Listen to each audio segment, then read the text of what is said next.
ताज़ा तरीन अपलोड्स की नोटिफिकेशन हासिल करने के लिए हमारे चैनल को सब्सक्राइब करें और साथ में दिए गए घंटी के निशान को दबाना ना भूलें। उसके स्वाभाविक प्रेम को देखकर श्री रामचंद्र जी ने उसको साथ ले लिया। इससे गुह के हृदय में बड़ा आनंद हुआ। फिर गुह निषाद राज ने अपनी जाति के लोगों को बुला लिया और उनका संतोष करा के तब उनको विदा किया। तब प्रभु श्री रघुनाथ जी, श्री गणेश जी और शिव जी का स्मरण करके तथा गंगा जी को मस्तक नवाकर सखा निषाद राज, छोटे भाई लक्ष्मण जी और सीता जी सहित वन को चले। उस दिन पेड़ के नीचे निवास हुआ। लक्ष्मण जी और निषाद राज सब सुव्यवस्था कर दी। प्रभु श्री रामचंद्र जी ने सवेरे प्रातः काल की सब क्रियाएं करके जाकर तीर्थों के राजा प्रयाग के दर्शन किए। उस राजा का सत्य मंत्री है, श्रद्धा प्यारी स्त्री है और श्री वेणी माधव जी सरीखे हितकारी मित्र हैं। 4 पदार्थों धर्म, अर्थ, काम और मोक्ष से भंडार भरा है और वह पुण्यमय प्रांत ही उस राजा का सुंदर देश है। प्रयाग क्षेत्र ही दुर्गम, मजबूत और सुंदर किला है, जिसको स्वप्न में भी शत्रु नहीं पा सके हैं। संपूर्ण तीर्थ ही उसके श्रेष्ठ वीर सैनिक हैं, जो पाप की सेना को कुचल डालने वाले और बड़े रणधीर हैं। गंगा, यमुना और सरस्वती का संगम ही उसका अत्यंत सुशोभित सिंहासन है। अक्षय वट छत्र है, जो मुनियों के भी मन को मोहित कर लेता है। यमुना जी और गंगा जी की तरंगे उसके चंवर हैं, जिनको देखकर ही दुख और दरिद्रता नष्ट हो जाती है। पुण्य आत्मा, पवित्र साधु उसकी सेवा करते हैं और सब मनोरथ पाते हैं। वेद और पुराणों के समूह भाट हैं, जो उसके निर्मल गुण गणों का बखान करते हैं। पापों के समूह रूपी हाथी के मारने के लिए सिंह रूप प्रयागराज का प्रभाव कौन कह सकता है। ऐसे सुहावने तीर्थराज का दर्शन कर सुख के समुद्र रघुकुल श्रेष्ठ श्री राम जी ने भी सुख पाया। उन्होंने अपने श्री मुख से सीता जी, लक्ष्मण जी और सखा गुह को तीर्थराज की महिमा कहकर सुनाई। तदंतर प्रणाम करके वन और बगीचों को देखते हुए और बड़े प्रेम से महात्म्य कहते हुए इस प्रकार श्री राम ने आकर त्रिवेणी का दर्शन किया, जो स्मरण करने से ही सब सुंदर मंगलों को देने वाली है। फिर आनंद पूर्वक स्नान करके शिव जी की सेवा की और विधि पूर्वक तीर्थ देवताओं का पूजन किया। स्नान पूजन आदि सब करके तब प्रभु श्री राम जी भरद्वाज जी के पास आए।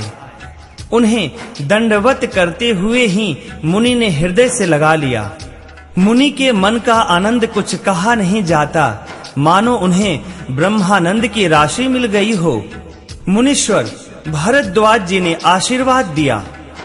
उनके हृदय में ऐसा जानकर अत्यंत आनंद हुआ कि आज विधाता ने मानो हमारे संपूर्ण पुण्यों के फल को लाकर आंखों के सामने कर दिया। कुशल पूछकर मुनि राज ने उनको आसन दिए और प्रेम सहित पूजन करके उन्हें संतुष्ट कर दिया। फिर मानो अमृत के ही बने हों ऐसे अच्छे अच्छे कंद, मूल, फल और अंकुर लाकर दिए। सीता जी, लक्ष्मण जी और सेवक गुह सहित श्री रामचंद्र जी ने उन सुंदर मूल फलों को बड़ी रुचि के साथ खाया। थकावट दूर होने से श्री रामचंद्र जी सुखी हो गए। तब भरद्वाज जी ने उनसे कोमल वचन कहे, हे राम, आपका दर्शन करते ही आज मेरा तप, तीर्थ सेवन और त्याग सफल हो गया। आज मेरा जप, योग और वैराग्य सफल हो गया और आज मेरे संपूर्ण शुभ साधनों का समुदाय भी सफल हो गया। लाभ की सीमा और सुख की सीमा प्रभु के दर्शन को छोड़कर दूसरी कुछ भी नहीं है। आपके दर्शन से मेरे सब आशाएं पूर्ण हो गईं। अब कृपा करके यह वरदान दीजिए कि आपके चरण कमलों में मेरा स्वाभाविक प्रेम हो। जब तक कर्म, वचन और मन से छल छोड़कर मनुष्य आपका दास नहीं हो जाता, तब तक करोड़ों उपाय करने से भी स्वप्न में भी वह सुख नहीं पाता। मुनि के वचन सुनकर उनकी भाव भक्ति के कारण आनंद से तृप्त हुए भगवान श्री रामचंद्र जी लीला की दृष्टि से सकुचा गए। तब अपने ऐश्वर्य को छिपाते हुए श्री रामचंद्र जी ने भरद्वाज मुनि का सुंदर सुयश अनेकों प्रकार से कहकर सबको सुनाया। उन्होंने कहा, हे मुनीश्वर, जिसको आप आदर दें वही बड़ा है और वही सब गुण समूहों का घर है। इस प्रकार श्री राम जी और मुनि भरद्वाज जी दोनों परस्पर विनम्र हो रहे हैं और अनिवर्चनीय सुख का अनुभव कर रहे हैं। श्री राम, लक्ष्मण और सीता जी के आने की खबर पाकर प्रयाग निवासी ब्रह्मचारी, तपस्वी, मुनि, सिद्ध और उदासी सब श्री दशरथ जी के सुंदर पुत्रों को देखने के लिए भरद्वाज जी के आश्रम पर आए।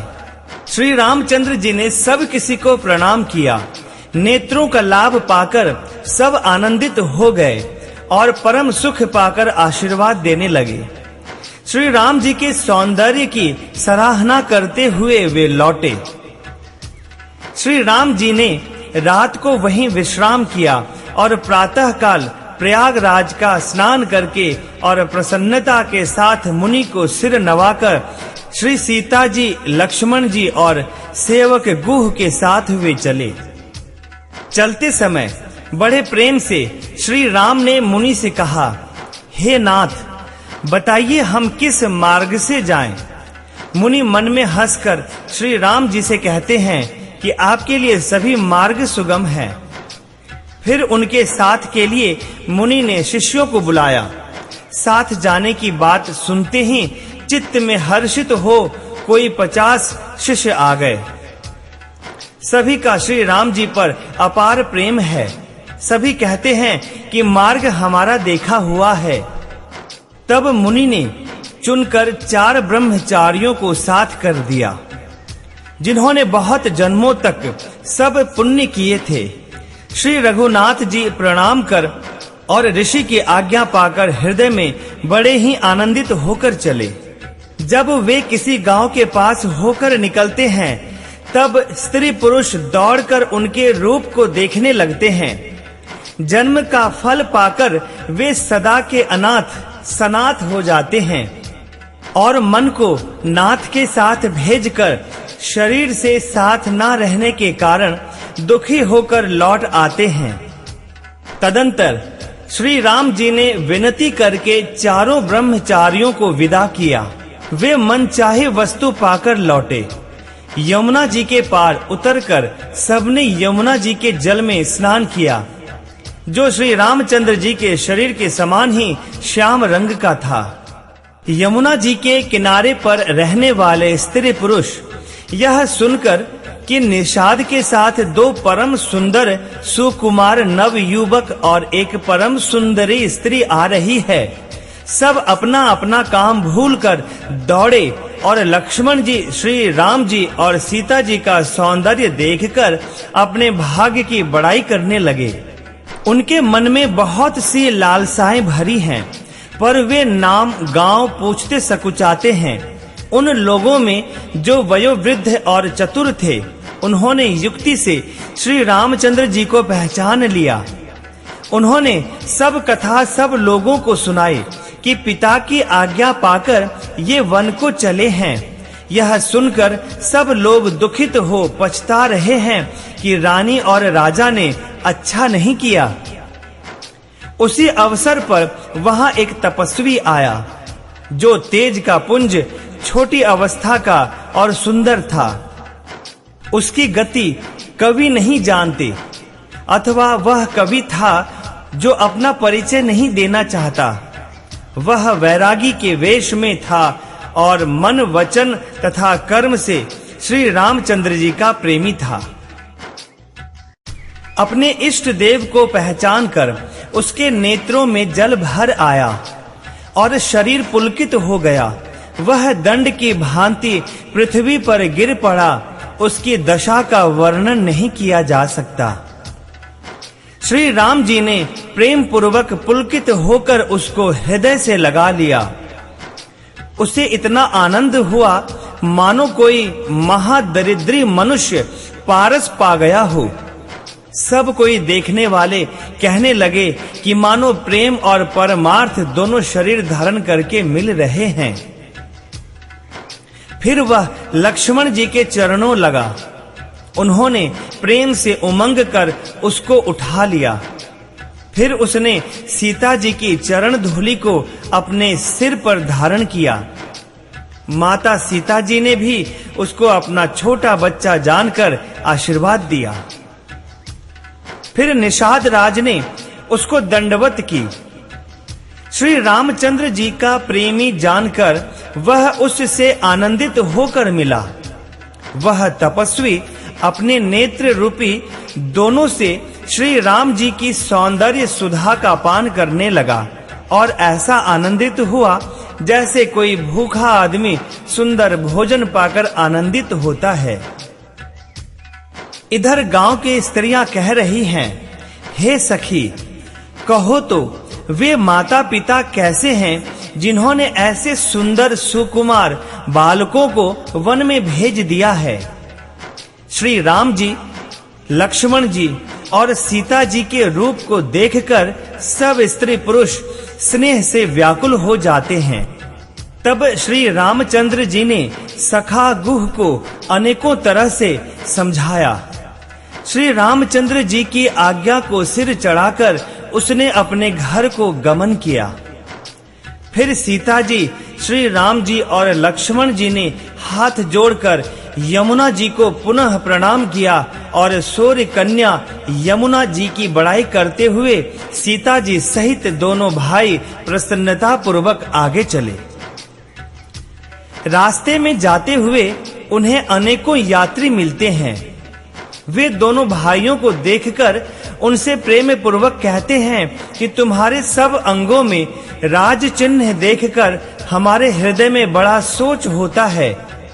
ऐसे राज चिन्हों के होते हुए भी तुम लोग रास्ते में पैदल ही चल रहे हो।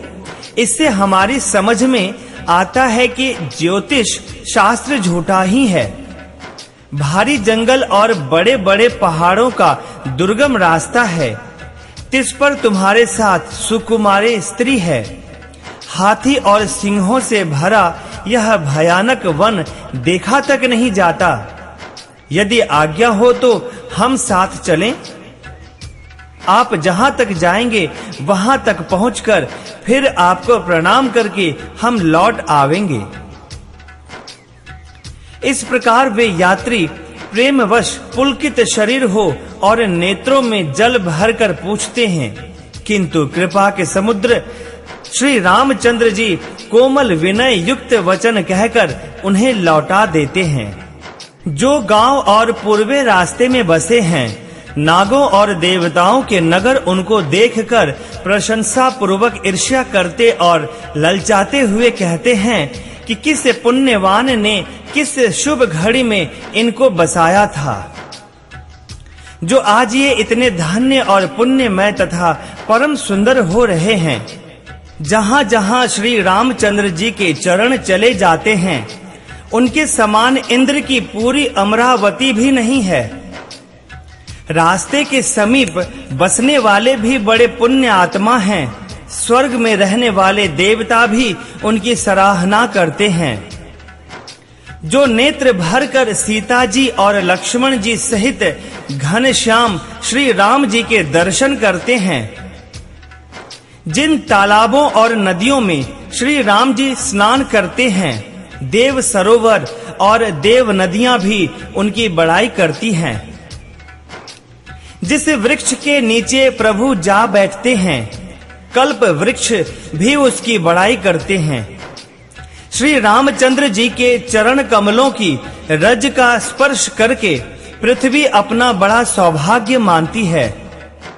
रास्ते में बादल छाया करते हैं और देवता फूल बरसाते और सिहाते हैं। पर्वत, वन और पशु पक्षियों को देखते हुए श्री राम जी रास्ते में चले जा रहे हैं। सीता जी और लक्ष्मण जी सहित श्री रघुनाथ जी जब किसी गांव के पास जा निकलते हैं, तब उनका आना सुनते ही बालक, बूढ़े, स्त्री, पुरुष सब अपने घर और काम काज को भूलकर तुरंत उन्हें देखने के लिए चल देते हैं। श्री राम, लक्ष्मण और सीता जी का रूप देखकर नेत्रों का फल पाकर वे सुखी होते हैं। दोनों भाइयों को देखकर सब प्रेमानंद में मग्न हो गए। उनके नेत्रों में जल भर आया और शरीर पुलकित हो गए। उनकी दशा वर्णन नहीं की जाती, मानो दरिद्रों ने चिंतामणि की ढेरी पाली हो। वे एक एक को पुकार कर सीख देते हैं कि इसी क्षण नेत्रों का लाभ ले लो।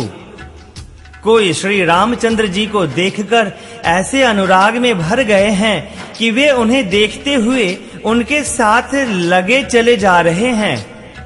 कोई नेत्र मार्ग से उनकी छवि को हृदय में लाकर शरीर, मन और श्रेष्ठ वाणी से शिथिल हो जाते हैं।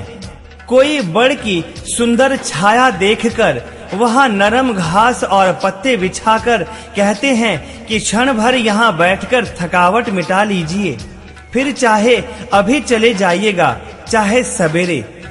कोई घड़ा भरकर पानी ले आते हैं और कोई कोमल वाणी से कहते हैं, नाथ आचमन तो कर लीजिए।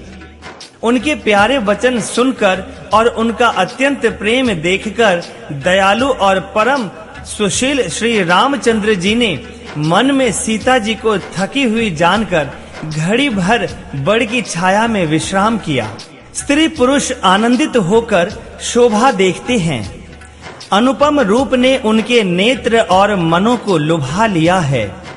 सब लोग टकटकी लगाए श्री रामचंद्र जी के मुख चंद्र को चकोर की तरह देखते हुए चारों ओर सुशोभित हो रहे हैं।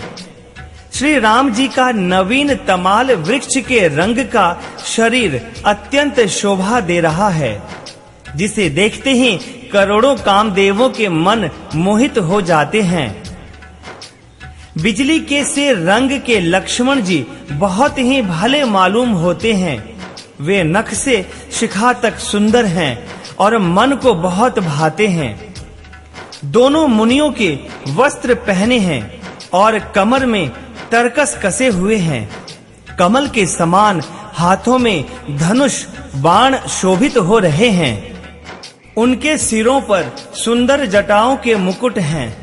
वक्षस्थल, भुजा और नेत्र विशाल हैं और शरत पूर्णिमा के चंद्रमा के समान सुंदर मुखों पर पसीने की बूंदों का समूह शोभित हो रहा है। उस मनोहर जोड़ी का वर्णन नहीं किया जा सकता, क्योंकि शोभा बहुत अधिक है और मेरी बुद्धि थोड़ी है। श्री राम, लक्ष्मण और सीता जी की सुंदरता को सब लोग मन, चित्त और बुद्धि तीनों को लगाकर देख रहे हैं। प्रेम के प्यासे वे गांव के स्त्री पुरुष इनके सौंदर्य माधुर्य की छटा देखकर ऐसे थकित रह गए जैसे दीपक को देखकर हिरनी और हिरण निस्तब्ध रह जाते हैं। गांव की स्त्रियां सीता जी के पास जाती हैं, परंतु अत्यंत स्नेह के कारण पूछते सकुचाती हैं। बार बार सब उनके पांव लगती और सहज ही सीधे सादे कोमल वचन कहती हैं, हे राजकुमारी, हम विनती करती हैं, परंतु स्त्री स्वभाव के कारण कुछ पूछते हुए डरती हैं। हे स्वामिनी, हमारी ढिठाई क्षमा कीजिएगा और हमको गंवारी जानकर बुरा ना मानिएगा। ये दोनों राजकुमार स्वभाव से ही परम सुंदर हैं। मरकत मणि और सुवर्ण ने कांति इन्हीं से पाई है। अर्थात मरकत मणि में और स्वर्ण में जो हरित और स्वर्ण वर्ण की आभा है, वह इनकी हरिताभ नील और स्वर्ण कांति के एक कर्ण के बराबर भी नहीं है। श्याम और गौर वर्ण है, सुंदर किशोर अवस्था है। दोनों ही परम सुंदर और शोभा के धाम हैं। शरद पूर्णिमा के चंद्रमा के समान इनके मुख और शरद ऋतु के कमल के समान इनके नेत्र हैं। पेज नंबर 398, मास पारायण, 16वां विश्राम। हे सुमुखी, कहो तो अपनी सुंदरता से करोड़ों कामदेवों को लजाने वाले ये तुम्हारे कौन हैं? उनकी ऐसी प्रेममयी सुंदर वाणी सुनकर सीता जी सकुचा गईं और मन ही मन मुस्कुराईं। उत्तम वर्ण वाली सीता जी उनको देखकर पृथ्वी की ओर देखती हैं। वे दोनों ओर के संकोच से सकुचा रही हैं, अर्थात न बताने में ग्राम की स्त्रियां को दुख होने का संकोच है और बताने में लज्जा रूप संकोच।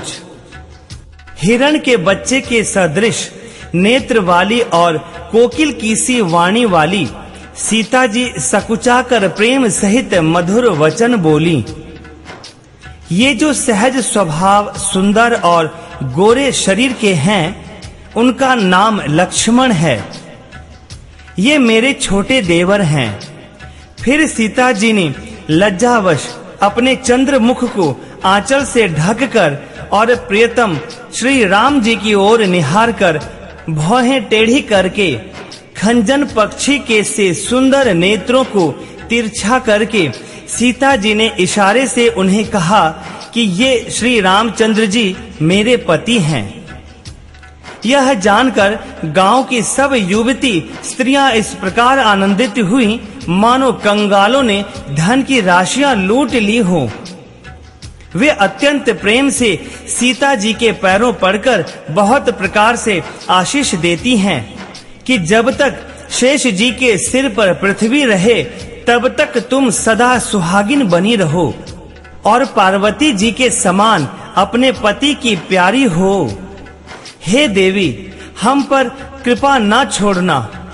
हम बार बार हाथ जोड़कर विनती करती हैं जिसमें आप फिर इसी रास्ते लौटें और हमें अपनी दासी जानकर दर्शन दें। सीता जी ने उन सबको प्रेम की प्यासी देखा और मधुर वचन कह कहकर उनका भली भांति संतोष किया। मानो चांदनी ने कुमुदिनियों को खिलाकर पुष्ट कर दिया हो।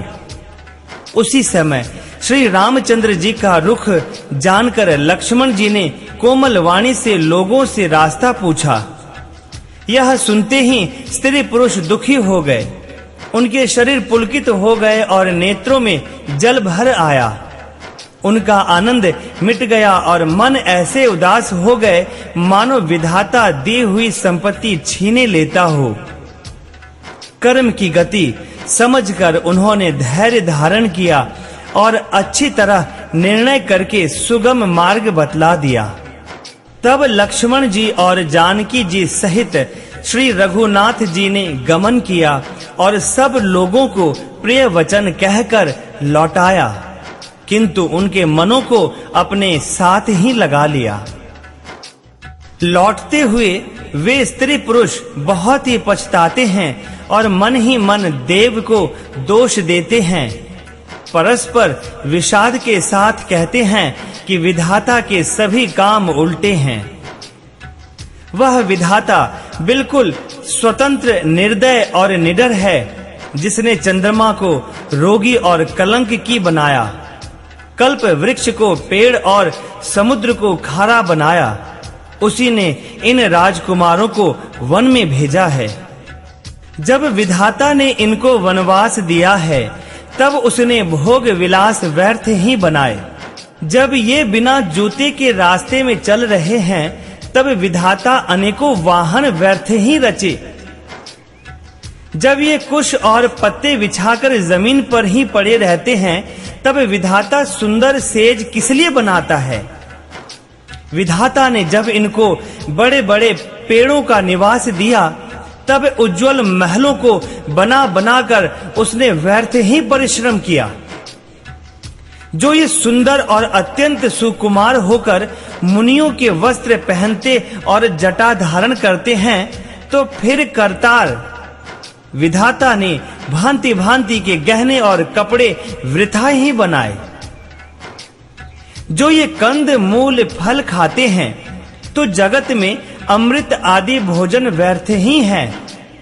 कोई एक कहते हैं ये स्वभाव से ही सुंदर हैं, इनका सौंदर्य माधुर्य नित्य और स्वाभाविक है, ये अपने आप प्रकट हुए हैं, ब्रह्मा के बनाए नहीं हैं।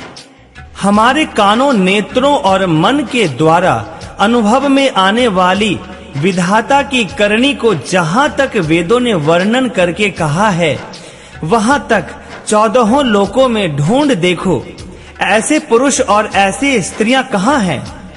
कहीं भी नहीं हैं। इसी से सिद्ध है कि ये विधाता के 14 लोकों से अलग हैं और अपनी महिमा से ही आप निर्मित हुए हैं। इन्हें देखकर विधाता का मन अनुरक्त हो गया, तब वह भी इन्हीं की उपमा के योग्य दूसरे स्त्री पुरुष बनाने लगा। उसने बहुत परिश्रम किया, परंतु कोई उसकी पूरे नहीं उतरे। इसी ईर्ष्या के मारे उसने इनको जंगल में लाकर छिपा दिया है। कोई एक कहते हैं हम बहुत नहीं जानते, हाँ अपने को परम धन्य अवश्य मानते हैं जो इनके दर्शन कर रहे हैं, और हमारी समझ में वे भी बड़े पुण्यवान हैं जिन्होंने इनको देखा है, जो देख रहे हैं और जो देखेंगे। इस प्रकार प्रिय वचन कह कहकर सब नेत्रों में जल भर लेते हैं और कहते हैं कि ये अत्यंत सुकुमार शरीर वाले दुर्गम मार्ग में कैसे चलेंगे। स्त्रियां स्नेहवश विकल हो जाती हैं, मानो संध्या के समय चकवी सोह रही हों।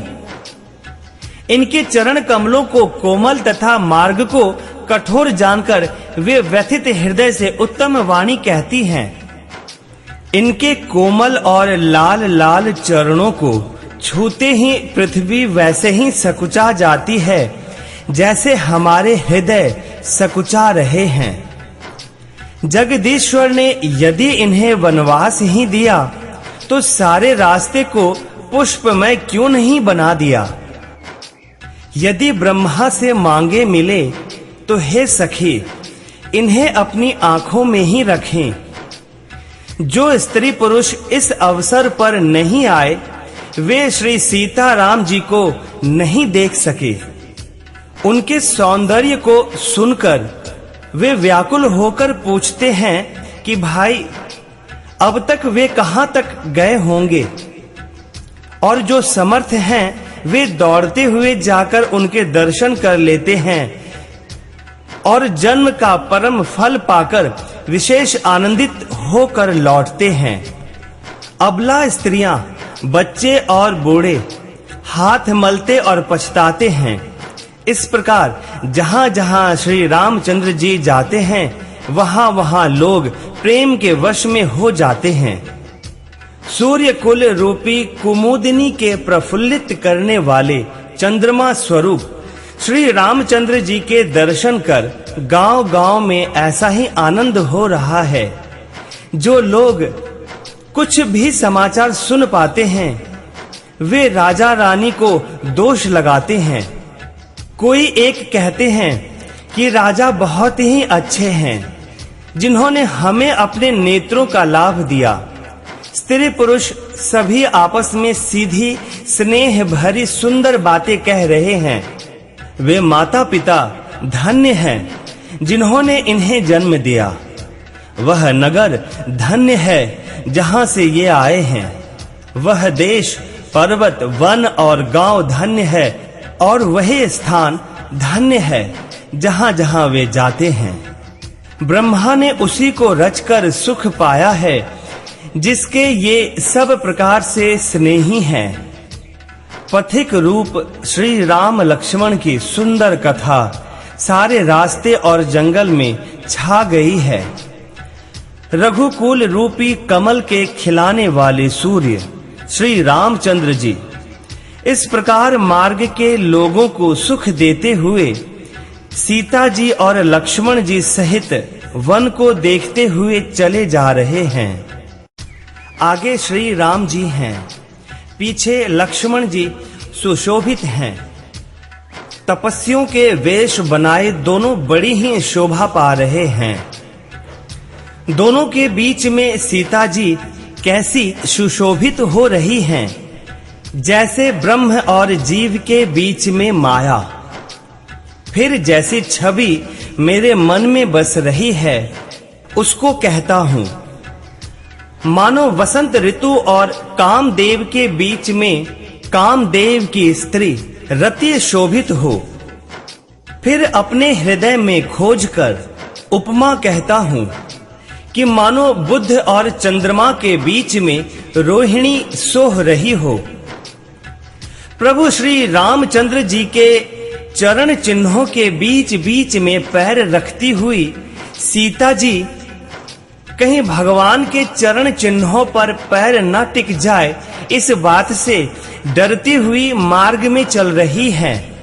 और लक्ष्मण जी मर्यादा की रक्षा के लिए सीता जी और श्री रामचंद्र जी दोनों के चरण चिन्हों को बचाते हुए उन्हें दाहिने रखकर रास्ता चल रहे हैं। श्री राम जी, लक्ष्मण जी और सीता जी की सुंदर प्रीति वाणी का विषय नहीं है, अर्थात अनिर्वचनीय है। अतः वह कैसे कही जा सकती है। पक्षी और पशु भी उस छवि को देखकर मग्न हो जाते हैं। पथिक रूप श्री रामचंद्र जी ने उनके भी चित्त चुरा लिए हैं। प्यारे पथिक, सीता जी सहित दोनों भाइयों को जिन जिन लोगों ने देखा, उन्होंने भव का अगम मार्ग, जन्म मृत्यु रूपी संसार में भटकने का भयानक मार्ग बिना ही परिश्रम आनंद के साथ तय कर लिया। अर्थात वे आवागमन के चक्र से सहज ही छूटकर मुक्त हो गए। आज भी जिसके हृदय में स्वप्न में भी कभी लक्ष्मण, सीता, राम तीनों बटोही आ बसें, तो वह भी श्री राम के परम धाम के उस मार्ग को पा जाएगा जिस मार्ग को कभी कोई विरले ही मुनि पाते हैं। तब श्री रामचंद्र जी सीता जी को थकी हुई जानकर और समीप ही एक बड़ का वृक्ष और ठंडा पानी देखकर उस दिन वहीं ठहर गए। कंद मूल फल खाकर रात भर वहां रहकर प्रातः काल स्नान करके श्री रघुनाथ जी आगे चले। सुंदर वन, तालाब और पर्वत देखते हुए प्रभु श्री रामचंद्र जी वाल्मीकि जी के आश्रम में आए। श्री रामचंद्र जी ने देखा कि मुनि का निवास स्थान बहुत सुंदर है, जहां सुंदर पर्वत, वन और पवित्र जल है। सरोवरों में कमल और वनों में वृक्ष फूल रहे हैं और मकरंद रस में मस्त हुए भौरे सुंदर गुंजार कर रहे हैं। बहुत से पक्षी और पशु कोलाहल कर रहे हैं और वैर से रहित होकर प्रसन्न मन से विचर रहे हैं। पवित्र और सुंदर आश्रम को देखकर कमल नयन श्री रामचंद्र जी हर्षित हुए। रघुश्रेष्ठ श्री राम जी का आगमन सुनकर मुनि वाल्मीकि जी उन्हें लेने के लिए आगे आए। श्री रामचंद्र जी ने मुनि को दंडवत किया। विप्र श्रेष्ठ मुनि ने उन्हें आशीर्वाद दिया। श्री रामचंद्र जी की छवि देखकर मुनि के नेत्र शीतल हो गए। सम्मान पूर्वक मुनि उन्हें आश्रम में ले आए। श्रेष्ठ मुनि वाल्मीकि जी ने प्राण प्रिय अतिथियों को पाकर उनके लिए मधुर कंद, मूल और फल मंगवाए। श्री सीता जी, लक्ष्मण जी और रामचंद्र जी ने फलों को खाया। तब मुनि ने उनको विश्राम करने के लिए सुंदर स्थान बतला दिए। मुनि श्री राम जी के पास बैठे हैं और उनकी मंगल मूर्ति को नेत्रों से देखकर वाल्मीकि जी के मन में बड़ा भारी आनंद हो रहा है। तब श्री रघुनाथ जी ने कमल सदृश हाथों को जोड़कर कानों को सुख देने वाले मधुर वचन बोले। हे मुनिनाथ, आप त्रिकालदर्शी हैं। संपूर्ण विश्व आपके लिए हथेली पर रखे हुए बेर के समान है। प्रभु श्री रामचंद्र जी ने ऐसा कहकर फिर जिस जिस प्रकार से रानी कैकेयी ने वनवास दिया, वह सब कथा विस्तार से सुनाई और कहा, हे प्रभु, पिता की आज्ञा, माता का हित और भरत जैसे भाई का राजा होना और फिर मुझे आपके दर्शन होना, यह सब मेरे पुण्यों का प्रभाव है। हे मुनिराज, आपके चरणों का दर्शन करने से आज हमारे सब पुण्य सफल हो गए। हमें सारे पुण्यों का फल मिल गया। अब जहां आपकी आज्ञा हो और जहां कोई भी मुनि उद्वेग को प्राप्त ना हो, क्योंकि जिनसे मुनि और तपस्वी दुख पाते हैं, वे राजा बिना अग्नि के ही जलकर भस्म हो जाते हैं। ब्राह्मणों का संतोष सब मंगलों की जड़ है और भूदेव ब्राह्मणों का क्रोध करोड़ों कुलों को भस्म कर देता है। ऐसा हृदय में समझकर वह स्थान बतलाइए जहां मैं लक्ष्मण और सीता सहित जाऊं और वहां सुंदर पत्तों और घास की कुटी बनाकर हे दयालु कुछ समय निवास करूं। श्री राम जी की सहज ही सरल वाणी सुनकर ज्ञानी मुनि वाल्मीकि जी बोले, धन्य धन्य हे रघुकुल के ध्वजा स्वरूप, आप ऐसा क्यों ना कहेंगे। आप सदैव वेद के मर्यादा का पालन करते हैं। हे राम, आप वेद की मर्यादा के रक्षक जगदीश्वर हैं और जानकी जी आपकी स्वरूप भूता माया है, जो कृपा के भंडार आपके रुख पाकर जगत का सृजन, पालन और संहार करती हैं, जो हजार मस्तक वाले सर्पों के स्वामी और पृथ्वी को अपने सिर पर धारण करने वाले हैं, वही चराचर के स्वामी शेष जी लक्ष्मण हैं। देवताओं के कार्य के लिए आप राजा का शरीर धारण करके दुष्ट राक्षसों की सेना का नाश करने के लिए चले हैं। हे राम, आपका स्वरूप वाणी के अगोचर, बुद्धि से परे, अव्यक्त, अकथनीय और अपार है। वेद निरंतर उसका नेति नेति कहकर वर्णन करते हैं। हे राम, जगत दृश्य है, आप उसके देखने वाले हैं। आप ब्रह्मा, विष्णु और शंकर को भी नचाने वाले हैं। जब वे भी आपके मर्म को नहीं जानते, तब और कौन आपको जानने वाला है। वही आपको जानता है जिसे आप जना देते हैं और जानते ही वह आपका ही स्वरूप बन जाता है। हे रघुनंदन, हे भक्तों के हृदय के शीतल करने वाले चंदन, आपकी ही कृपा से भक्त आपको जान पाते हैं। आपकी देह चिदानंद में है। यह प्रकृति जन्य पंच महाभूतों की बनी हुई कर्म बंधन युक्त त्रिदेह विशिष्ट मायिक नहीं है और उत्पत्ति, नाश, वृद्धि, क्षय आदि सब विकारों से रहित है। इस रहस्य को अधिकारी पुरुष ही जानते हैं। आपने देवता और संतों के कार्य के लिए दिव्य नर शरीर धारण किया है और प्रकृति के तत्वों से निर्मित देह वाले साधारण राजाओं की तरह से कहते और करते हैं। हे राम, आपके चरित्रों को देख और सुनकर मूर्ख लोग तो मोह को प्राप्त होते हैं और ज्ञानी जन सुखी होते हैं। आप जो कुछ कहते हैं, करते हैं, वह सब सत्य ही है, क्योंकि जैसा स्वांग भरे वैसा ही नाचना भी तो चाहिए। इस समय आप मनुष्य रूप में हैं, अतः मनुष्योचित व्यवहार करना ठीक ही है। आपने मुझसे पूछा कि मैं कहाँ रहूं, परंतु मैं यह पूछते सकुचाता हूं कि जहां आप ना हो वह स्थान बता दीजिए, तब मैं आपके रहने के लिए स्थान दिखाऊं। मुनि के प्रेम रस से सने हुए वचन सुनकर श्री रामचंद्र जी रहस्य खुल जाने के डर से सकुचाकर मन में मुस्कुराए।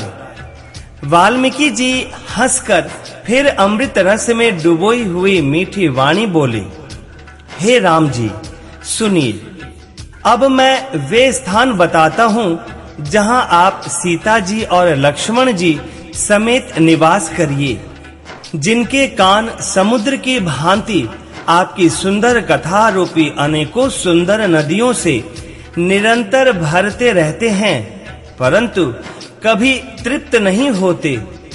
उनके हृदय आपके लिए सुंदर घर हैं और जिन्होंने अपने नेत्रों को चातक बना रखा है, जो आपके दर्शन रूपी मेघ के लिए सदा लालायित रहते हैं, तथा जो भारी भारी नदियों, समुद्रों और झीलों का निरादर करते हैं और आपके सौंदर्य के एक बूंद जल से सुखी हो जाते हैं, अर्थात आपके दिव्य सच्चिदानंदमय स्वरूप के किसी एक अंग की जरा सी भी झांकी के सामने स्थूल, सूक्ष्म और कारण तीनों जगत के अर्थात पृथ्वी, स्वर्ग और ब्रह्म लोक तक के सौंदर्य का तिरस्कार करते हैं।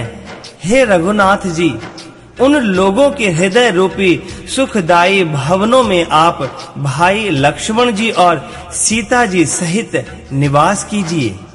आपके यश रूपी निर्मल मान सरोवर में जिसकी जीव हंसनी बनी हुई आपके गुण समूह रूपी मोतियों को चुगती रहती है, हे राम जी आप उसके हृदय में बसिए, जिसकी नासिका प्रभु के पवित्र और सुगंधित सुंदर प्रसाद को नित्य आदर के साथ ग्रहण करती है और जो आपको अर्पण करके भोजन करते हैं और आपके प्रसाद रूप ही वस्त्राभूषण धारण करते हैं, जिनके मस्तक देवता, गुरु और ब्राह्मणों को देखकर बड़ी नम्रता के साथ प्रेम सहित झुक जाते हैं, जिनके हाथ नित्य श्री रामचंद्र जी के चरणों की पूजा करते हैं और जिनके हृदय में श्री रामचंद्र जी का ही भरोसा है, दूसरा नहीं,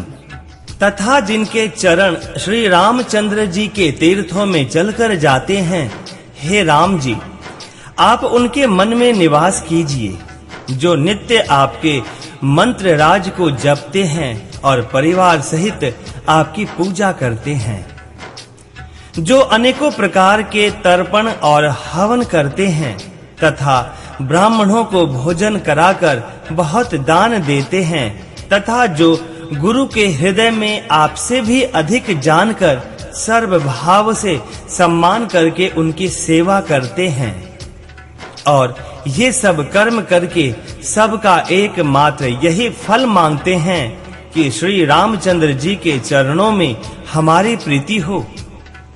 उन लोगों के मन रूपी मंदिरों में सीता जी और रघुकुल को आनंदित करने वाले आप दोनों बसिए, जिनके ना तो काम, क्रोध, मद, अभिमान और मोह है, ना लोभ है, ना शोभ है, ना राग है, ना द्वेष है और ना कपट, दंभ और माया ही है। हे रघुराज आप उनके हृदय में निवास कीजिए, जो सबके प्रिय और सबका हित करने वाले हैं, जिनके दुख और सुख तथा प्रशंसा, बड़ाई और गाली समान हैं, जो विचार कर सत्य और प्रिय वचन बोलते हैं तथा जो जागते सोते आपकी ही शरण हैं और आपको छोड़कर जिनके दूसरी कोई गति नहीं है, हे राम जी आप उनके मन में बसिए, जो पराई स्त्री को जन्म देने वाली माता के समान जानते हैं और पराया धन जिन्हें विष से भी भारी विष है, जो दूसरे की संपत्ति देखकर हर्षित होते हैं और दूसरे की विपत्ति देखकर विशेष रूप से दुखी होते हैं। और हे राम जी, जिन्हें आप प्राणों के समान प्यारे हैं, उनके मन आपके रहने योग्य शुभ भवन हैं। हे तात, जिनके स्वामी सखा, पिता, माता और गुरु सब कुछ आप ही हैं, उनके मन रूपी मंदिरों में सीता सहित आप दोनों भाई निवास कीजिए। जो अवगुणों को छोड़कर सबके गुणों को ग्रहण करते हैं, ब्राह्मण और गौ के लिए संकट सहते हैं, नीति निपुणता में जिनकी जगत में मर्यादा है, उनका सुंदर मन आपका घर है। जो गुणों को आपका और दोषों को अपना समझता है, जिसे सब प्रकार से आपका ही भरोसा है, और राम भक्त जिसे प्यारे लगते हैं, उसके हृदय में आप सीता सहित निवास कीजिए। जाति पांति, धन धर्म बड़ाई, प्यारा परिवार और सुख देने वाला घर सबको छोड़कर जो केवल आपको ही हृदय में धारण किए रहता है, हे रघुनाथ जी, आप उसके हृदय में रहिए। स्वर्ग, नरक और मोक्ष जिसकी दृष्टि में समान है, क्योंकि वह जहां तहां सब जगह केवल धनुष बाण धारण किए आपको ही देखता है, और जो कर्म से, वचन से और मन से आपका दास है, हे राम जी, आप उसके हृदय में डेरा कीजिए। जिसको कभी कुछ भी नहीं चाहिए और जिसका आपसे स्वाभाविक प्रेम है, आप उसके मन में निरंतर निवास कीजिए। वह आपका अपना घर है। इस प्रकार मुनि श्रेष्ठ वाल्मीकि जी ने श्री रामचंद्र जी को घर दिखाए। उनके प्रेम पूर्ण वचन श्री राम जी के मन को अच्छे लगे। फिर मुनि ने कहा, हे सूर्य कुल के स्वामी, सुनिए। अब मैं इस समय के लिए सुखदायक आश्रम कहता हूँ। आप चित्रकूट पर्वत पर निवास कीजिए। वहां आपके लिए सब प्रकार की सुविधा है। सुहावना पर्वत है और सुंदर वन है। वह हाथी, सिंह, हिरण और पक्षियों का विहार स्थल है। वहां पवित्र नदी है, जिसकी पुराणों ने प्रशंसा की है और जिसको अत्रि ऋषि की पत्नी अनसुया जी अपने तपोबल से लाई थी। वह गंगा जी की धारा है। उसका मंदाकिनी नाम है। वह सब पाप रूपी बालकों को खा डालने के लिए डाकिनी रूप है। अत्रि आदि बहुत से श्रेष्ठ मुनि वहां निवास करते हैं, जो योग, जप और तप करते हुए शरीर को कसते हैं। हे राम जी, चलिए सबके परिश्रम को सफल कीजिए और पर्वत श्रेष्ठ चित्रकूट को भी गौरव दीजिए। महामुनि वाल्मीकि जी ने चित्रकूट की अपरिमित महिमा बखान कर कही। तब सीता जी सहित दोनों भाइयों ने आकर श्रेष्ठ नदी मंदाकिनी में स्नान किया। श्री रामचंद्र जी ने कहा, लक्ष्मण, बड़ा अच्छा घाट है। अब यहीं कहीं ठहरने की व्यवस्था करो। तब लक्ष्मण जी ने पयस्विनी नदी के उत्तर के ऊंचे किनारे को देखा और कहा कि इसके चारों ओर धनुष के जैसा एक नाला फिरा हुआ है। मंदाकिनी उस धनुष की प्रत्यंचा है और शम, दम, दान, बाण है। कलयुग के समस्त पाप उसके अनेकों हिंसक पशु हैं। चित्रकूट ही मानो अचल शिकारी है, जिसका निशाना कभी चूकता नहीं और जो सामने से मारता है। ऐसा कहकर लक्ष्मण जी ने स्थान दिखलाया। स्थान को देखकर श्री रामचंद्र जी ने सुख पाया।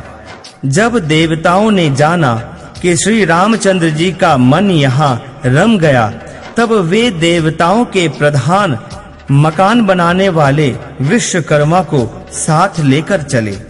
सब देवता कोल भीलों के वेश में आए और उन्होंने पत्तों और घासों के सुंदर घर बना दिए। 2 ऐसी सुंदर कुटिया बनाई जिसका वर्णन नहीं किया जा सकता। उनमें एक बड़ी सुंदर छोटी सी थी और दूसरी बड़ी थी। लक्ष्मण जी और जानकी जी सहित प्रभु श्री रामचंद्र जी सुंदर घास पत्तों के घर में शोभायमान हैं, मानो कामदेव मुनि का वेश धारण करके पत्नी रति और वसंत ऋतु के साथ सुशोभित हो। दोहा नंबर 133, मास पारायण, 17वां विश्राम। उस समय देवता नाग, किन्नर और दिक्पाल चित्रकूट में आए और श्री रामचंद्र जी ने सब किसी को प्रणाम किया। देवता नेत्रों का लाभ पाकर आनंदित हुए। फूलों की वर्षा करके देव समाज ने कहा, हे नाथ, आज आपका दर्शन पाकर हम सनाथ हो गए। फिर विनती करके उन्होंने अपने दुख सह दुख सुनाए और दुखों के नाश का आश्वासन पाकर हर्षित होकर अपने अपने स्थानों को चले गए। श्री रघुनाथ जी चित्रकूट में आ बसे हैं। यह समाचार सुन सुनकर बहुत से मुनि आए। रघुकुल के चंद्रमा श्री रामचंद्र जी ने मुदित हुई मुनि मंडली को आते देखकर दंडवत प्रणाम किया। मुनिगण श्री राम जी को हृदय से लगा लेते हैं और सफल होने के लिए आशीर्वाद देते हैं। वे सीता जी, लक्ष्मण जी और श्री रामचंद्र जी की छवि देखते हैं और अपने सारे साधनों को सफल हुआ समझते हैं। प्रभु श्री रामचंद्र जी ने यथा योग्य सम्मान करके मुनि मंडली को विदा किया। वे सब अपने अपने आश्रमों में अब स्वतंत्रता के साथ योग, जप, यज्ञ और तप करने लगे। यह श्री राम जी के आगमन का समाचार जब कोल भीलों ने पाया तो वे ऐसे हर्षित हुए मानो नवों निधियां उनके घर पर ही आ गई हों। वे दोनों में कंद मूल फल भर भर कर चले, मानो दरिद्र सोना लूटने चले हों। उनमें से जो दोनों भाइयों को देख चुके थे, उनसे दूसरे लोग रास्ते में जाते हुए पूछते हैं। इस प्रकार श्री रामचंद्र जी की सुंदरता कहते सुनते सबने आकर श्री रघुनाथ जी के दर्शन किए। भेंट आगे रखकर वे लोग जोहार करते हैं और अत्यंत अनुराग के साथ प्रभु को देखते हैं। वे मुग्ध हुए जहां के तहां मानो चित्र लिखे से खड़े हैं। उनके शरीर पुलकित हैं और नेत्रों में प्रेमाश्रुओं के जल की बाढ़ आ रही है। श्री राम जी ने उन सबको प्रेम में मग्न जाना और प्रिय वचन कहकर सबका सम्मान किया।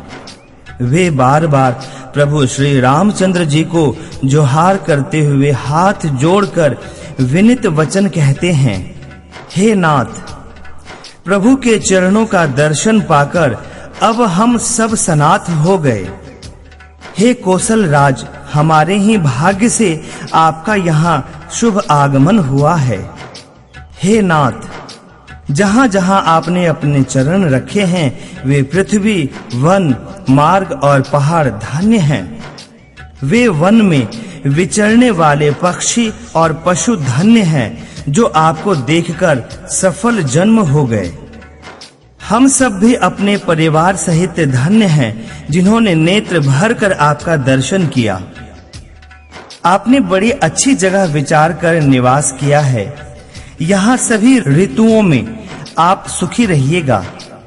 हम लोग सब प्रकार से हाथी, सिंह, सर्प और बाघों से बचाकर आपकी सेवा करेंगे।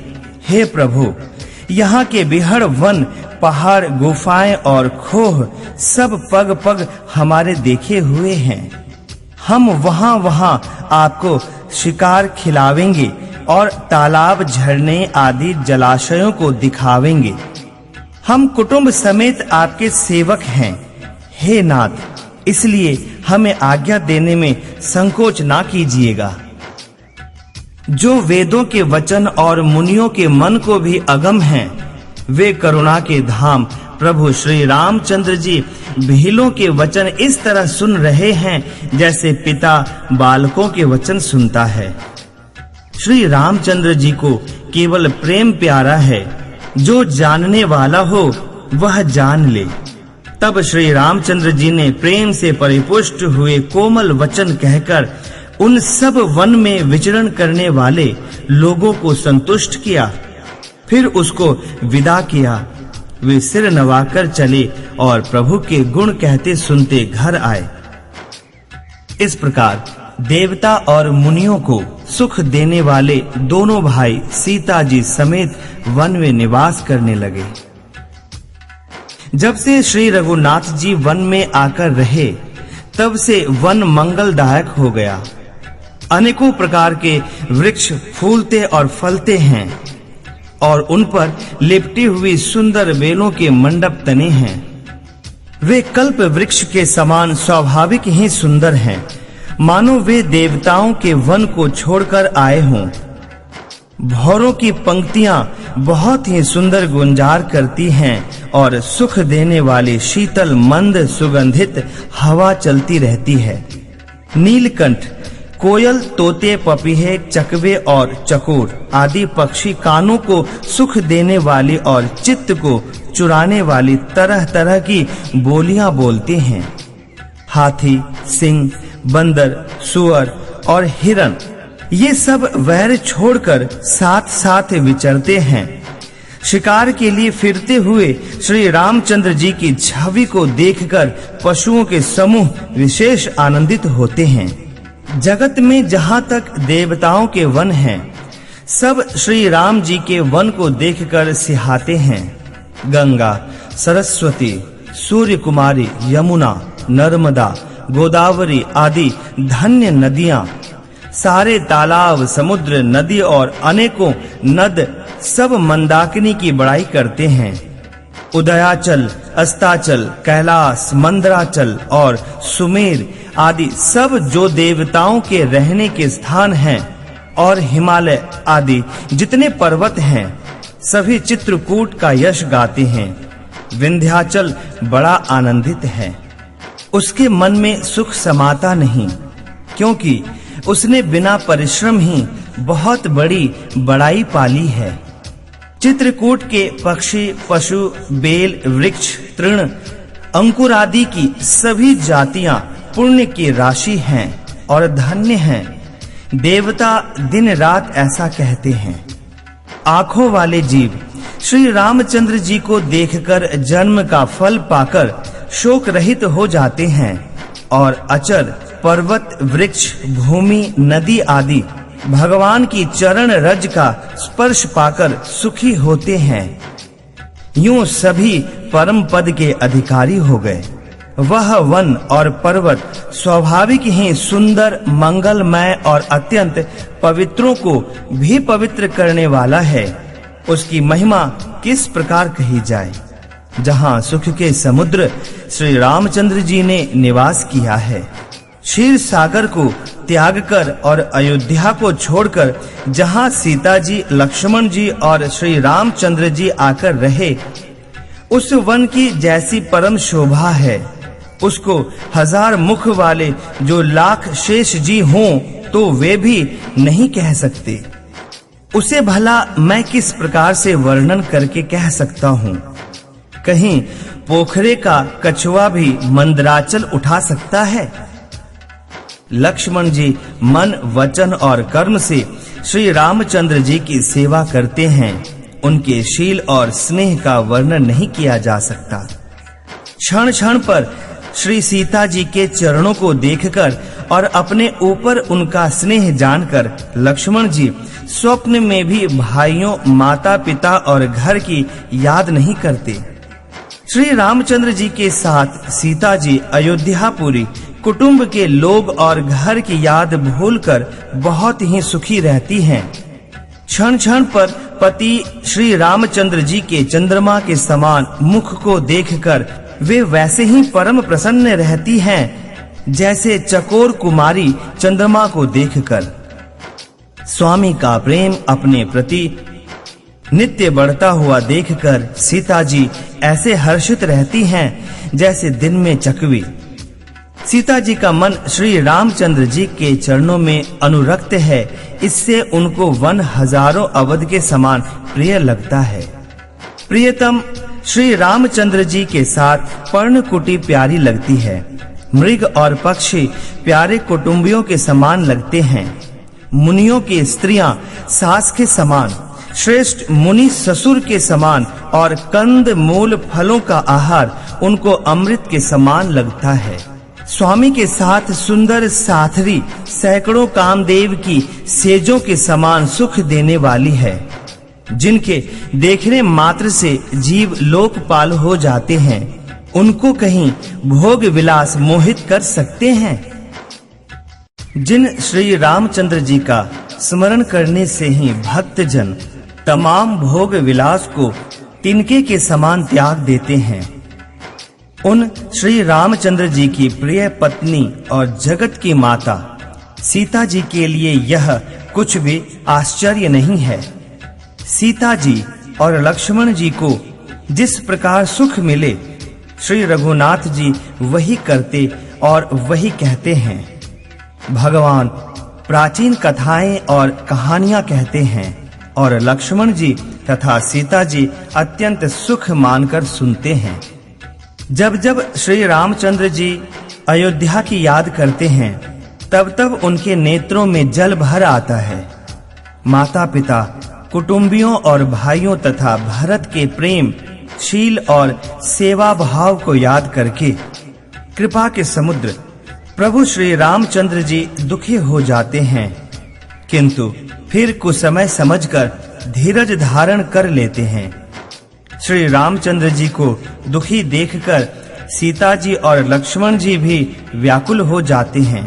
जैसे किसी मनुष्य की परछाई उस मनुष्य के समान ही चेष्टा करती है। तब धीर कृपालु और भक्तों के हृदय को शीतल करने के लिए चंदन रूप रघुकुल को आनंदित करने वाले श्री राम जी प्यारी पत्नी और भाई लक्ष्मण की दशा देखकर कुछ पवित्र कथाएं कहने लगते हैं, जिन्हें सुनकर लक्ष्मण जी और सीता जी सुख प्राप्त करते हैं। लक्ष्मण जी और सीता जी सहित श्री रामचंद्र जी पर्णकुटी में ऐसे सुशोभित हैं जैसे अमरावती में इंद्र अपनी पत्नी शची और पुत्र जयंत सहित बसता है।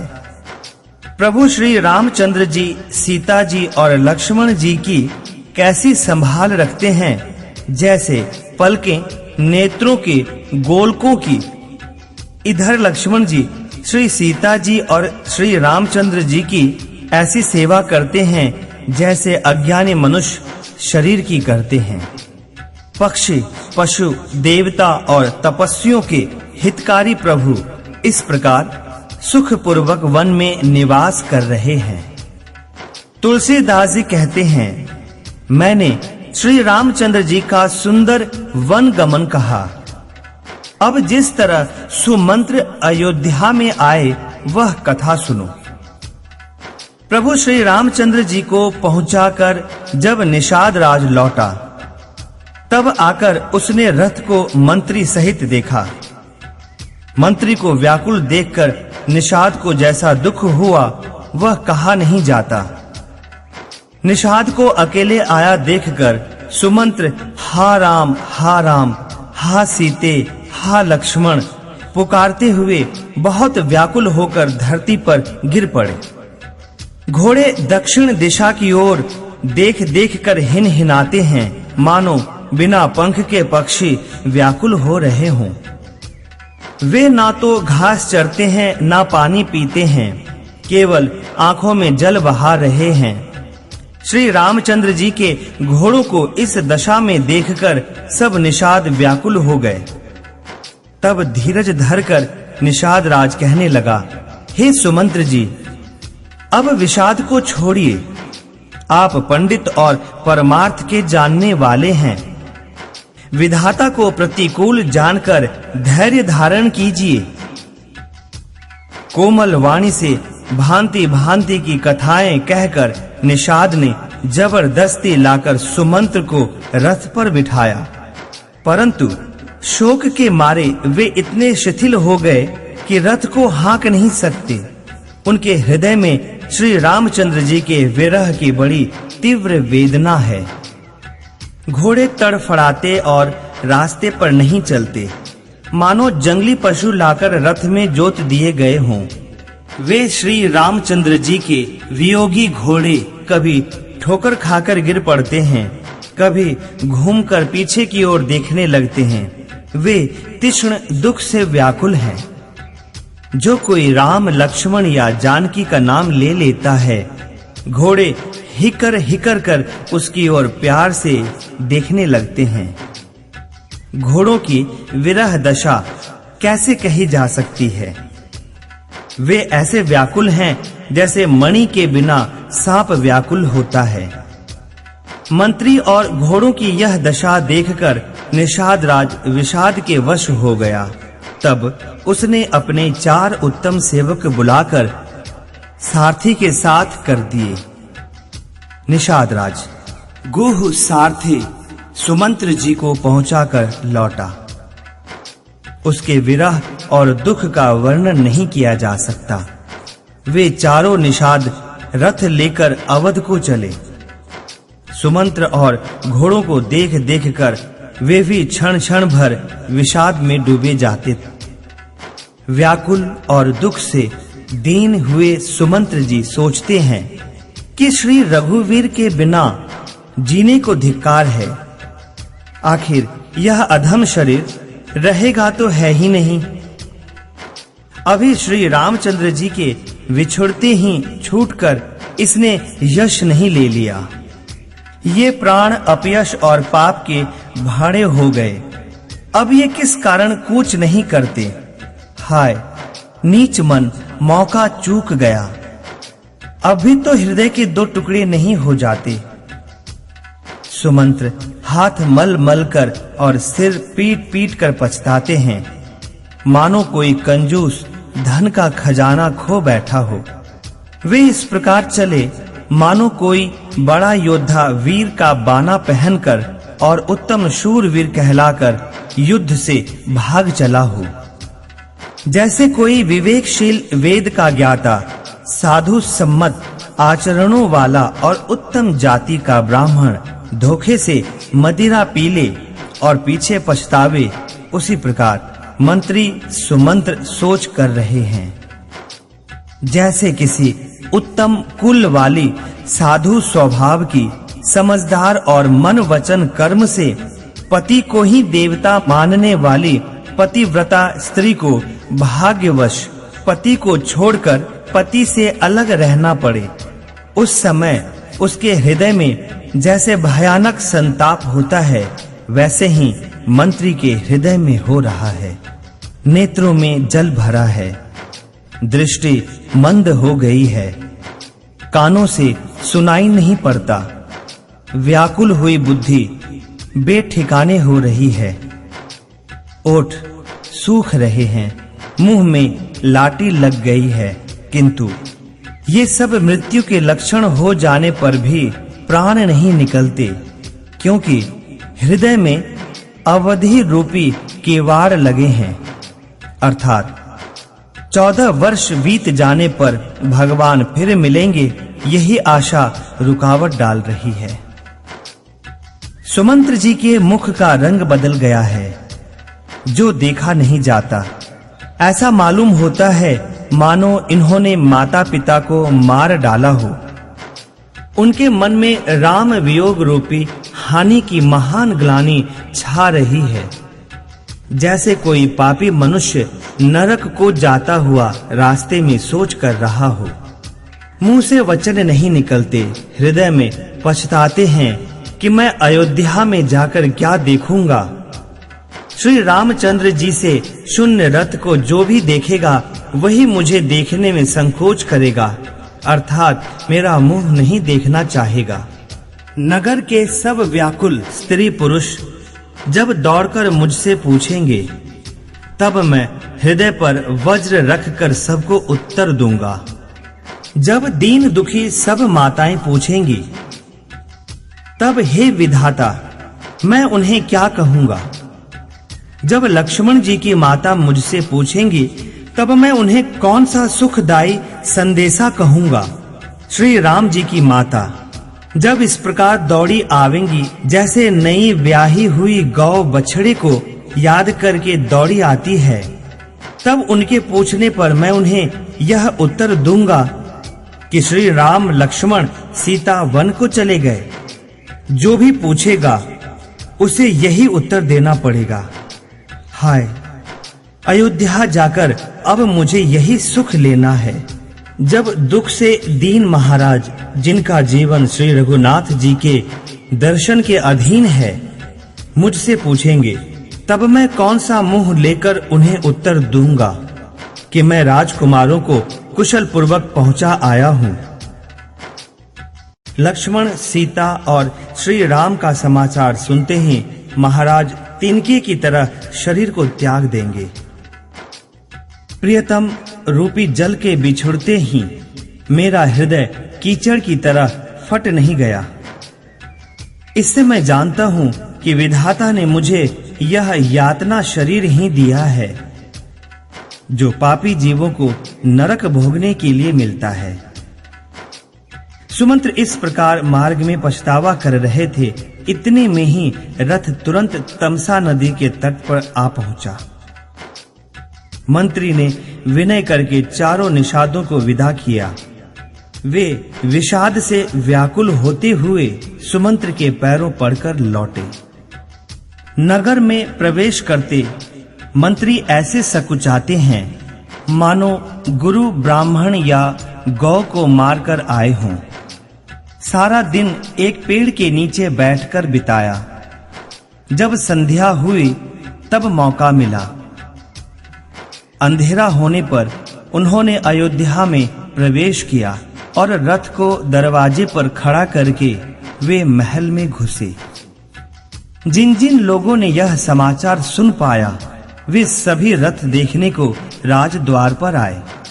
रथ को पहचानकर और घोड़ों को व्याकुल देखकर उनके शरीर ऐसे गले जा रहे हैं जैसे घाम में ओले। नगर के स्त्री पुरुष कैसे व्याकुल हैं, जैसे जल के घटने पर मछलियां व्याकुल होती हैं। मंत्री का आना सुनकर सारा रनिवास व्याकुल हो गया। राजमहल उनको ऐसा भयानक लगा मानो प्रेतों का निवास स्थान हो। अत्यंत आर्त होकर सब रानियां पूछती हैं, पर सुमंत्र को कुछ उत्तर नहीं आता। उनकी वाणी विकल हो गई है, ना कानों से सुनाई पड़ता है और ना आंखों से कुछ सूझता है। वे जो भी सामने आता है उससे पूछते हैं, कहो राजा कहाँ है।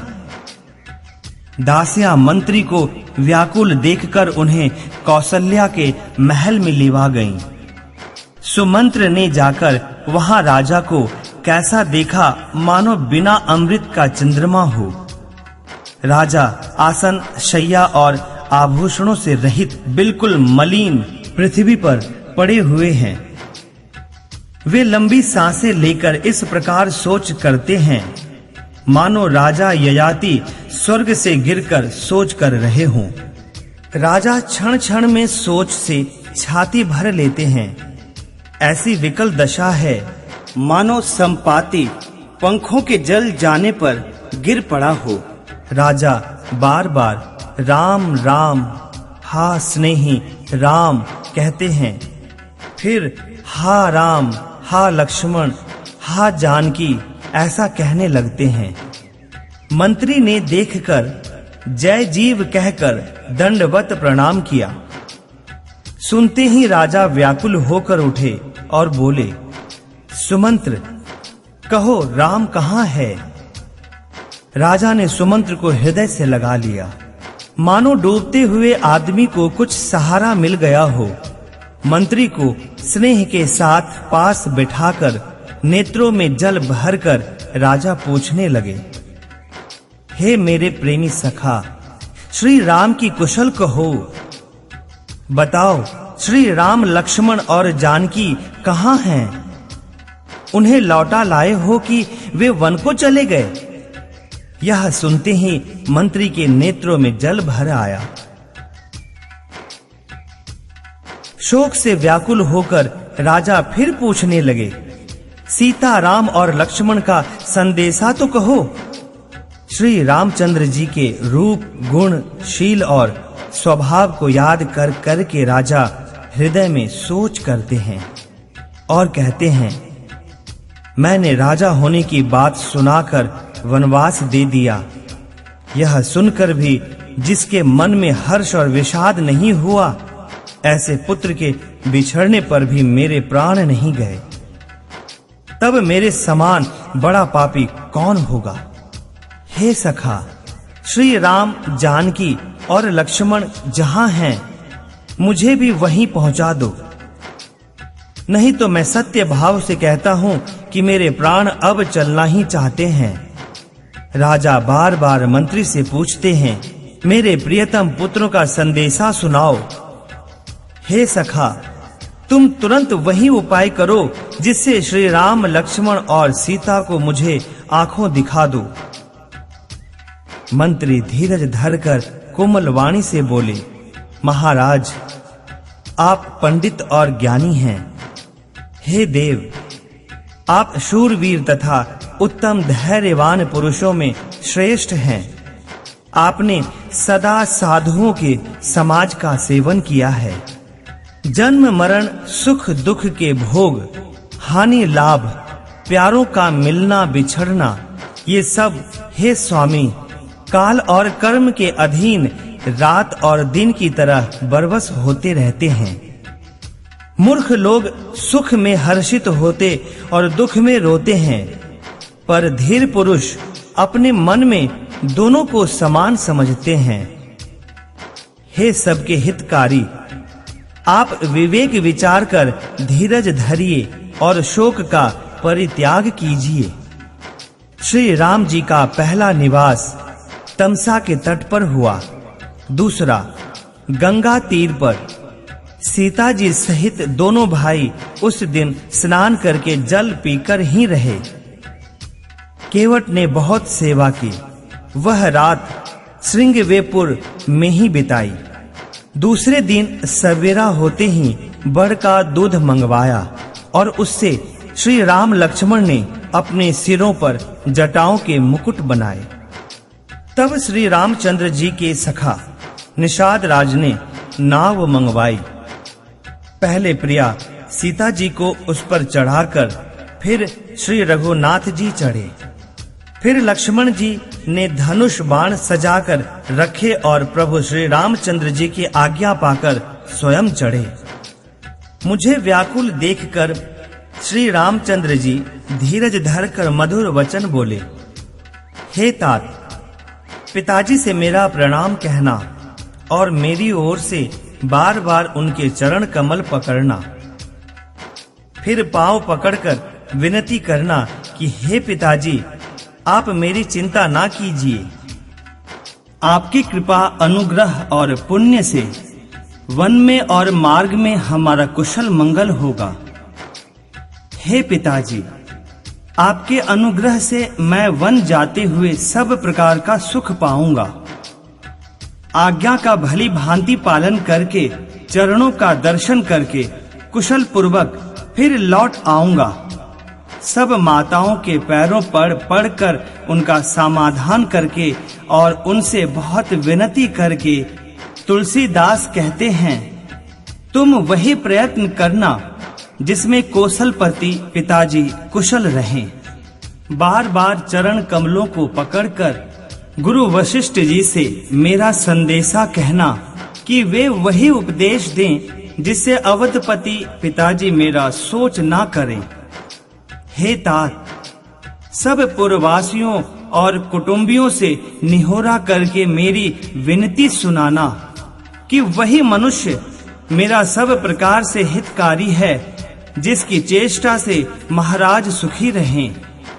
भरत के आने पर उनको मेरा संदेशा कहना कि राजा का पद पा जाने पर नीति न छोड़ देना, कर्म वचन और मन से प्रजा का पालन करना और सब माताओं को समान जानकर उनकी सेवा करना। और हे भाई, पिता माता और स्वजनों की सेवा करके भाई पने को अंत तक निभाना। हे तात, राजा को उसी प्रकार से रखना जिससे वे कभी मेरा सोच ना करें। लक्ष्मण जी ने कुछ कठोर वचन कहे, किंतु श्री राम जी ने उन्हें बरज कर फिर मुझसे अनुरोध किया और बार-बार अपनी सौगंध दिलाई और कहा, हे तात, लक्ष्मण का लड़कपन वहां ना कहना। प्रणाम कर सीता जी भी कुछ कहने लगी थीं, परंतु स्नेहवश वे शिथिल हो गईं। उनकी वाणी रुक गई, नेत्रों में जल भर आया और शरीर रोमांच से व्याप्त हो गया। उसी समय श्री रामचंद्र जी का रुख पाकर केवट ने पार जाने के लिए नाव चला दी। इस प्रकार रघुवंश तिलक श्री रामचंद्र जी चल दिए और मैं छाती पर वज्र रखकर खड़ा-खड़ा देखता रहा। मैं अपने क्लेश को कैसे कहूं, जो श्री राम जी का यह संदेशा लेकर जीता ही लौट आया। ऐसा कहकर मंत्री की वाणी रुक गई। वे चुप हो गए और वे हानि की ग्लानि और सोच के वश हो गए। सारथी सुमंत्र के वचन सुनते ही राजा पृथ्वी पर गिर पड़े। उनके हृदय में भयानक जलन होने लगी। वे तड़पने लगे। उनका मन भीषण मोह से व्याकुल हो गया, मानो मछली को मांझा व्याप गया हो। सब रानियां विलाप करके रो रही हैं। उस महान विपत्ति का कैसे वर्णन किया जाए। उस समय विलाप को सुनकर दुख को भी दुख लगा और धीरज का भी धीरज भाग गया। राजा के रनिवास में रोने का शोर सुनकर अयोध्या भर में बड़ा भारी कोहराम मच गया। ऐसा जान पड़ता था पक्षियों के विशाल वन में रात के समय कठोर वज्र गिरा हो। राजा के प्राण कंठ में आ गए, मानो मणि के बिना सांप व्याकुल हो गया हो। इंद्रियां सब बहुत ही विकल हो गईं, मानो बिना जल के तालाब में कमलों का वन मुरझा गया हो। कौसल्या जी ने राजा को बहुत दुखी देखकर अपने हृदय में जान लिया कि अब सूर्य कुल का सूर्य अस्त हो चला। तब श्री रामचंद्र जी की माता कौसल्या हृदय में धीरज धरकर समय के अनुकूल वचन बोली, हे नाथ, आप मन में समझकर विचार कीजिए कि श्री रामचंद्र का वियोग अपार समुद्र है, अयोध्या जहाज है और आप उसके कर्णधार हैं। सब प्रियजन, कुटुंबी और प्रजा ही यात्रियों का समाज है जो इस जहाज पर चढ़ा हुआ है। आप धीरज धरिएगा तो सब पार पहुंच जाएंगे, नहीं तो सारा परिवार डूब जाएगा। हे प्रिय स्वामी, यदि मेरी विनती हृदय में धारण कीजिएगा तो श्री राम, लक्ष्मण, सीता फिर आ मिलेंगे। प्रिय पत्नी कौसल्या के कोमल वचन सुनते हुए राजा ने आंखें खोलकर देखा, मानो तड़पती हुई दीन मछली पर कोई शीतल जल छिड़क रहा हो। धीरज धरकर राजा उठ बैठे और बोले, सुमंत्र, कहो, कृपालु श्री राम कहाँ हैं? लक्ष्मण कहाँ हैं? स्नेही राम कहाँ हैं? और मेरी प्यारी बहू जानकी कहाँ है? राजा व्याकुल होकर बहुत प्रकार से विलाप कर रहे हैं। वह रात युग के समान बड़ी हो गई। बीतती ही नहीं, राजा को अंधे तपस्वी के शाप की याद आ गई। उन्होंने सब कथा कौसल्या को कह सुनाई। उस इतिहास का वर्णन करते करते राजा व्याकुल हो गए और कहने लगे, कि श्री राम के बिना जीने की आशा को धिक्कार है। मैं उस शरीर को रख कर क्या करूंगा जिससे मेरा प्रेम का प्रण नहीं निभाहा। हाँ, रघुकुल को आनंद देने वाले मेरे प्राण प्यारे राम, तुम्हारे बिना जीते हुए मुझे बहुत दिन बीत गए। हाँ जानकी, लक्ष्मण, हाँ रघुवर, हाँ पिता के चित्त रूपी जातक के हित करने वाले मेघ, राम राम कहकर, फिर राम कहकर, फिर राम राम कहकर और फिर राम कहकर राजा श्री राम के विरह में शरीर त्याग कर सुरलोक को सिधार गए। जीने और मरने का फल तो दशरथ जी ने ही पाया, जिनका निर्मल यश अनेकों ब्रह्मांडों में छा गया। जीते जी तो श्री रामचंद्र के चंद्रमा के समान मुख को देखा और श्री राम के विरह को निमित्त बनाकर अपना मरण सुधार लिया। सब रानियां शोक के मारे व्याकुल होकर रो रही हैं। वे राजा के रूप, शील, बल और तेज का बखान कर कर के अनेकों प्रकार से विलाप कर रही हैं और बार-बार धरती पर गिर गिर पड़ती हैं। दास दासीगण व्याकुल होकर विलाप कर रहे हैं और नगर निवासी घर घर रो रहे हैं। कहते हैं कि आज धर्म की सीमा, गुण और रूप के भंडार, सूर्य कुल के सूर्य अस्त हो गए। सब कैकेयी को गालियां देते हैं, जिसने संसार भर को बिना नेत्र का कर दिया। इस प्रकार विलाप करते रात बीत गई। प्रातः काल सब बड़े बड़े ज्ञानी मुनि आए। तब वशिष्ठ मुनि ने समय के अनुकूल अनेक इतिहास कहकर अपने विज्ञान के प्रकाश से सबका शोक दूर किया। वशिष्ठ जी ने नाव में तेल भरवाकर राजा के शरीर को उसमें रखवा दिया। फिर दूतों को बुलवाकर उनसे ऐसा कहा, तुम लोग जल्दी दौड़कर भरत के पास जाओ। राजा की मृत्यु का समाचार कहीं किसी से ना कहना। जाकर भरत से इतना ही कहना कि दोनों भाइयों को गुरु जी ने बुलवा भेजा है। मुनि की आज्ञा सुनकर दूत दौड़े। वे अपने वेग से उत्तम घोड़ों को भी लजाते हुए चले। जब से अयोध्या में अनर्थ प्रारंभ हुआ, तभी से भरत जी को अपशकुन होने लगे। वे रात को भयंकर स्वप्न देखते थे और जागने पर करोड़ों तरह की बुरी बुरी कल्पनाएं किया करते थे। अनिष्ट शांति के लिए वे प्रतिदिन ब्राह्मणों को भोजन कराकर दान देते थे। अनेकों विधियों से रुद्राभिषेक करते थे। महादेव जी को हृदय में मनाकर उनसे माता पिता, कुटुंबी और भाइयों का कुशल क्षेम मांगते थे। भरत जी इस प्रकार मन में चिंता कर रहे थे कि दूत आ पहुंचे।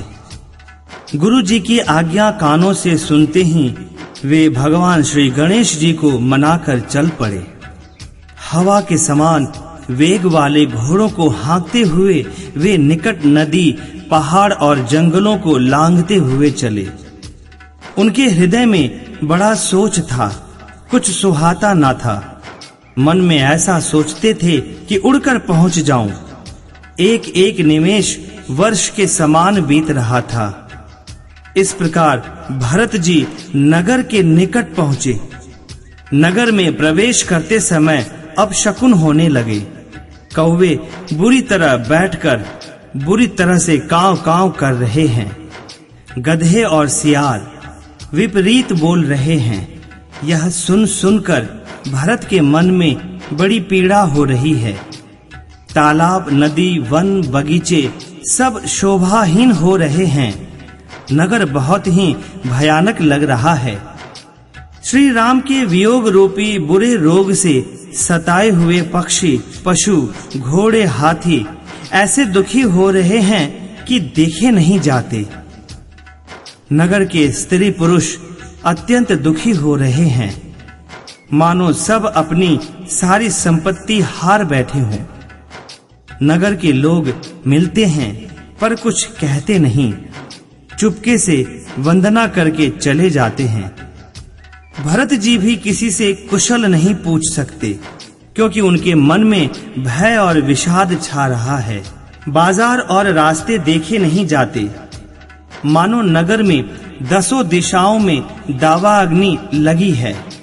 पुत्र को आते सुनकर सूर्य कुल रूपी कमल के लिए चांदनी रूपी कैकेयी हर्षित हुई।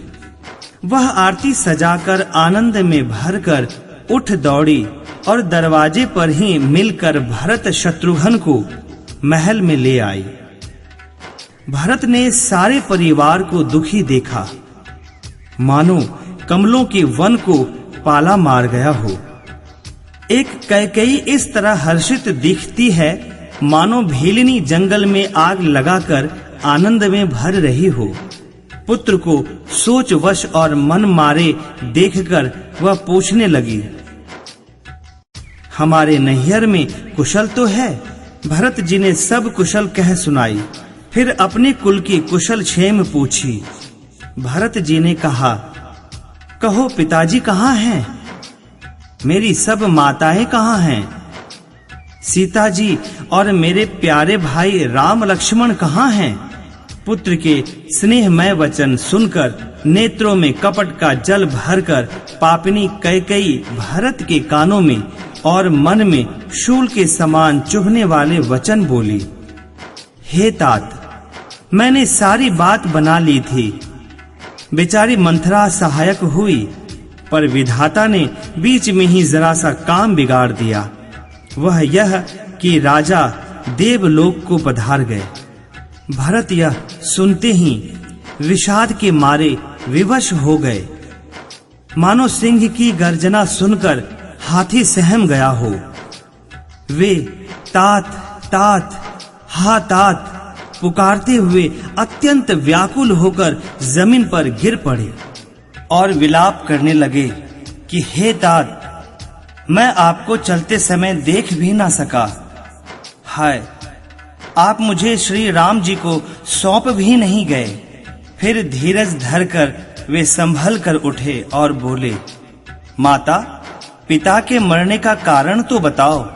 पुत्र का वचन सुनकर कैकेयी कहने लगी, मानो मर्म स्थान को चाकू से चीरकर उसमें जहर भर रही हो।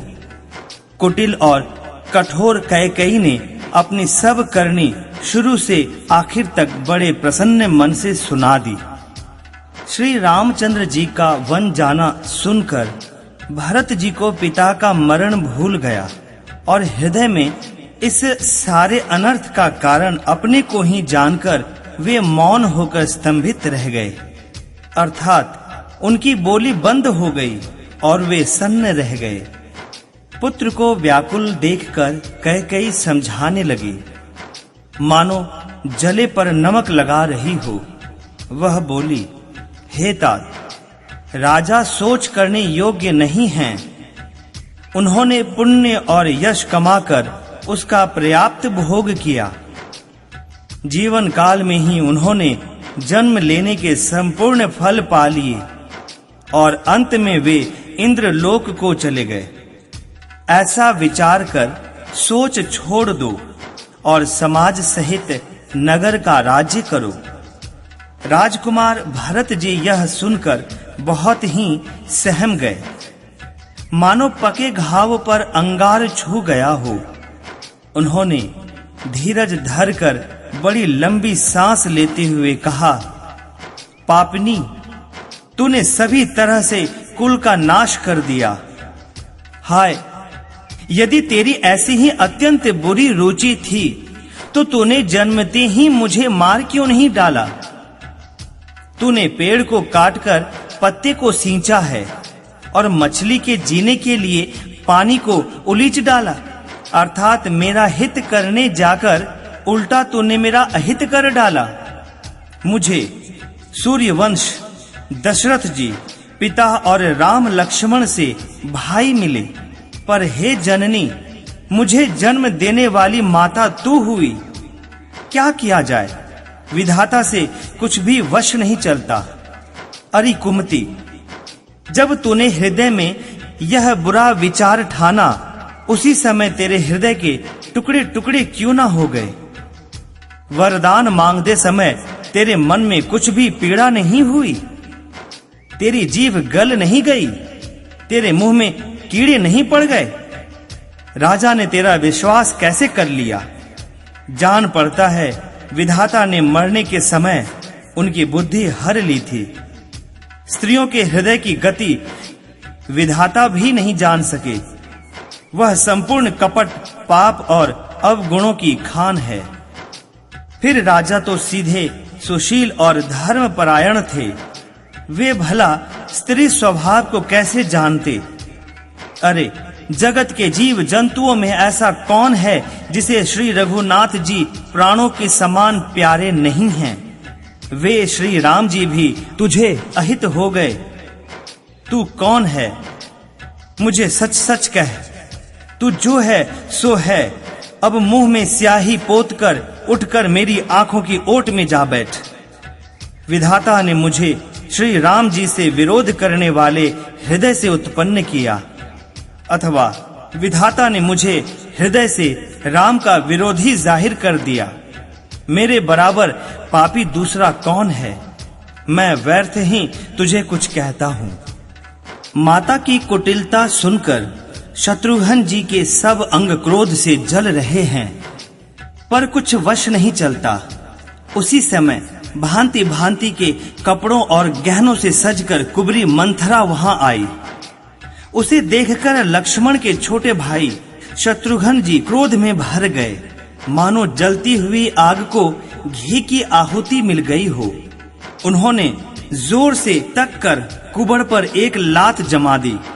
वह चिल्लाती हुई मुंह के बल जमीन पर गिर पड़ी। उसका कुबड़ टूट गया, कपाल फूट गया, दांत टूट गए और मुंह से खून बहने लगा। वह करहाती हुई बोली, हाय देव, मैंने क्या बिगाड़ा जो भला करते बुरा फल पाया?